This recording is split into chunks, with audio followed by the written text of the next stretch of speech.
अस्सलाम वालेकुम मेरी प्यारी सी यूट्यूब फैमिली, कैसे हैं आप सब लोग। मैं बिल्कुल ठीक ठाक हूँ, अल्लाह का शुक्र है जनाब। और ये सुबह का टाइम है, रेहान के स्कूल माशाल्लाह हो गए हैं ओपन।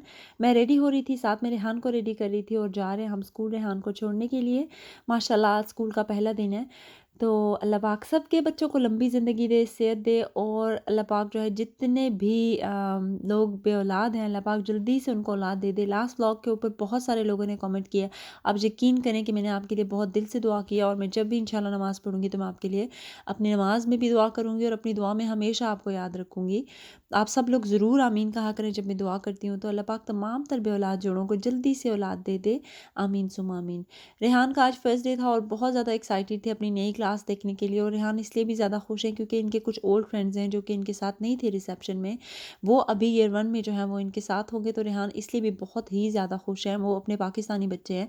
तो जब आपको पता है कि एशियन मतलब जानते होते हैं एक दूसरे को, नर्सरी में ये बच्चे एक साथ थे। फिर रिसेप्शन में ये हुआ था कि उन्होंने जब बच्चे सेपरेट किए थे, अलग 3 ग्रुप्स होते हैं ना, तो 3 ग्रुप्स में वो बच्चे रेहान के साथ नहीं थे। तो अभी जो है दोबारा रेहान के साथ होंगे। तो रेहान काफ़ी ज़्यादा एक्साइटेड थे।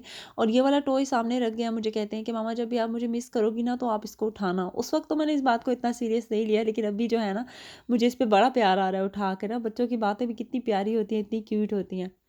अच्छा जनाब, अभी आज का टॉपिक मेरा मैंने जो ऊपर रखा हुआ है मेरी अपनी हेल्थ के बारे में है। और ये जो है वो अभी फ़िलहाल मैं ये नहीं कह सकती हूँ कि मुझे ये हो गया, मुझे वो हो गया, क्योंकि मेरा चेकअप जो है वो भी बाकी है।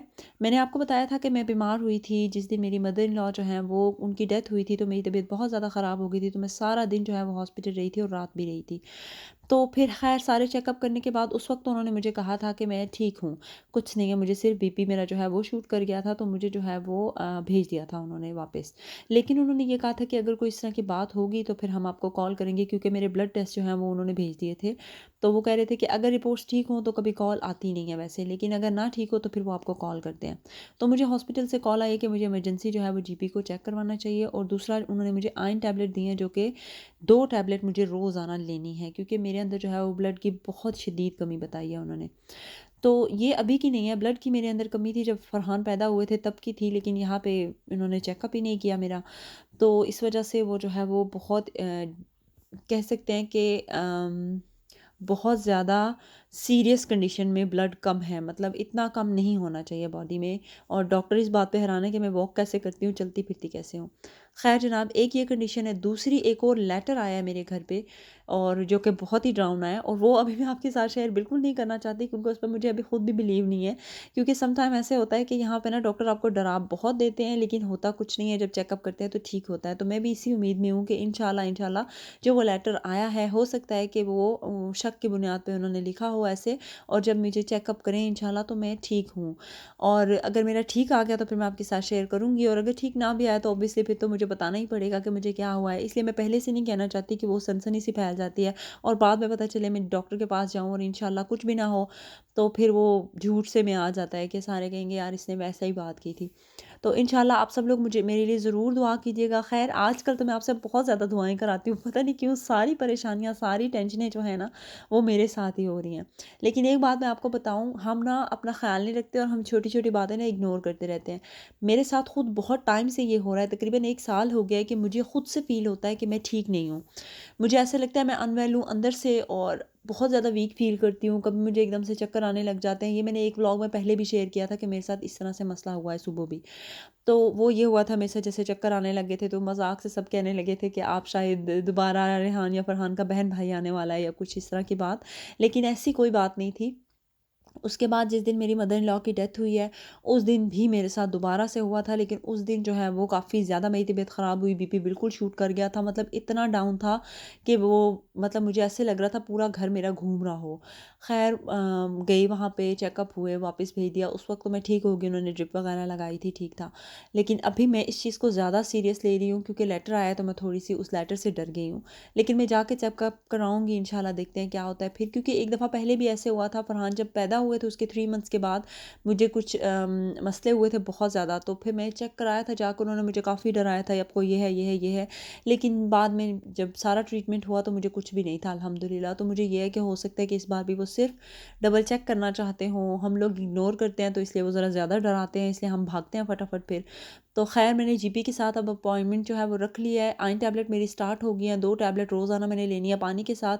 तो उन्होंने कहा है कि इसके बाद वो टेस्ट करेंगे मेरा, मतलब कुछ 15 दिन में ये लूँगी, 15 दिन के बाद दोबारा ब्लड टेस्ट होगा और फिर बताएँगे कि क्या है, मतलब थोड़ा ठीक हुआ है, ऊपर गया है ब्लड या क्या जो भी आयरन वग़ैरह।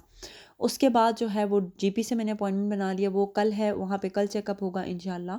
और इतनी ज़्यादा यो जो मैं सीरियस ले रही हूँ ना इन सब चीज़ों को, वो इसलिए क्योंकि जब मैंने आजकल आपको पता है कि मैं ज़्यादा नहीं हूँ इतनी ज़्यादा एक्टिव, ना इंस्टा पे एक्टिव हूँ, टिकटॉक तो बिल्कुल देख ही नहीं रही, कहीं पे भी एक्टिव नहीं हूँ। तो वैसे ही मैं इंस्टाग्राम रात को खोल के बैठी तो मैंने देखा कि सिद्धार्थ शुक्ला की डेथ हो गई है, और आप यकीन करें मैंने पूरा इंस्टाग्राम जो है ना हिला कर रख दिया, हर जगह मैंने चेक किया। उसके बाद मैंने गूगल पे चेक किया डाल के कि ये फेक न्यूज़ तो नहीं है, लेकिन ये फेक न्यूज़ नहीं थी, रियल थी।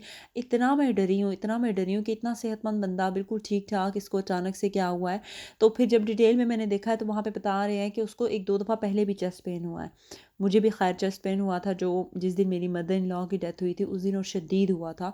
तो फिर मैं इसीलिए बगैर वो नागा किए ना भाग गई थी हॉस्पिटल, लेकिन हार्ट का कोई इशू नहीं था। और जो रिपोर्ट्स आई हैं उससे भी हार्ट का कोई लेना देना नहीं है अल्हम्दुलिल्लाह। लेकिन जब ये छोटी-छोटी चीज़ें होती हैं ना तो हमें इग्नोर नहीं करनी चाहिए, हमें फ़ौरन से जाना चाहिए और चेकअप करवाना चाहिए। और इंशाल्लाह मैं भी अपना चेकअप कराऊँगी और अपना बहुत सारा ख़्याल रखूँगी।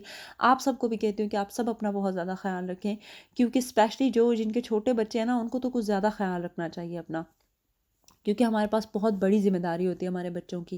ख़ैर जनाब, ये मैंने बहुत सारा भाषण दे दिया। आजकल मैं आपको दुआएँ भी इतनी देती हूँ, बातें भी इतनी करती हूँ कि मैं आपको क्या बताऊँ।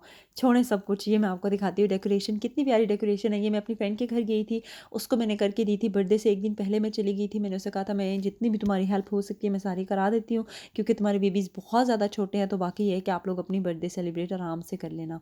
बर्थडे पे मैं नहीं गई थी, लेकिन ये है कि मैं बाद में मतलब शाम को गई थी। लेकिन दिन को जब पार्टी थी तब मैं नहीं गई थी, क्योंकि आपको पता है मेरी मदर इन लॉ की डेथ हुई हुई है, तो मैं बिल्कुल भी पार्टी में नहीं शामिल होना चाहती थी फ़िलहाल, और दिल भी नहीं करता मेरा। तो शाम को ये है कि मैं चली गई थी और जाके सारा उसके साथ डेकोरेशन वगैरह करा दी थी। खाने में जितनी मुझसे हेल्प हुई थी वो सारी करा दी थी। बच्चे तो बहुत ज़्यादा खुश हुए थे, क्योंकि बच्चे यही बलून वगैरह और इन चीज़ों से खेलते हैं। पार्टी पे दिन को तो काफ़ी ज़्यादा वो कह रही थी कि रश था, तो इसलिए बच्चे होते तो काफ़ी इंजॉय करते जाते, लेकिन पता नहीं बस मैं नहीं थी कंफर्टेबल, इसलिए फिर मैं नहीं गई थी, मैं शाम को गई थी। बच्चों को अकेले भी मैं नहीं भेजना चाहती, क्योंकि पता नहीं क्यों मेरे सामने नहीं होते हैं ना बच्चे, तो मुझे कुछ होता रहता है। उसके बाद जनाब हम पार्क में गए थे, ये 1 दिन पहले का व्लॉग है, वीडियो है, क्योंकि रेहान का स्कूल ओपन होने वाला था। तो मैंने कहा यहाँ पे एक फेयर लगा था और वहाँ पे उन्होंने बाउंसी कैसल वगैरह मंगाए हुए थे, तो मैंने कहा चलो बच्चों को वहाँ ले जाती हूँ। फिर बच्चे जो हैं, हम जब फ्री हुए तो मेरी फ्रेंड भी आई हुई थी वहाँ पे, और उसने बच्चों को गाड़ी में बिठाया, तो वो मुझे कहती है कि मैं बच्चों को गाड़ी में लेके आती हूँ, तुम वॉक करके आओ। मैंने कहा यार ये तो ज़्यादती है, मुझे क्यों बेफजूल में वॉक करा रहे हो। तो मैं वॉक करके फिर घर गई थी। बस जनाब, यही था मेरा आज का व्लॉग, आज की वीडियो। अगर आपको अच्छी लगे तो लाइक, शेयर और कमेंट कर दें। चैनल को ज़रूर सब्सक्राइब करें अगर अभी तक आपने नहीं किया है, तो इंशाल्लाह फिर मिलेंगे नए व्लॉग के साथ, नई वीडियो के साथ। ये जनाब बर्थडे पार्टी और खाने की वीडियोज़ मेरी फ्रेंड ने मुझे भेजी थी, जो कि मैं आपके साथ शेयर कर रही हूँ। मुझे रखिएगा अपनी दुआओं में याद, इंशाल्लाह फिर मिलेंगे। अल्लाह हाफ़िज़।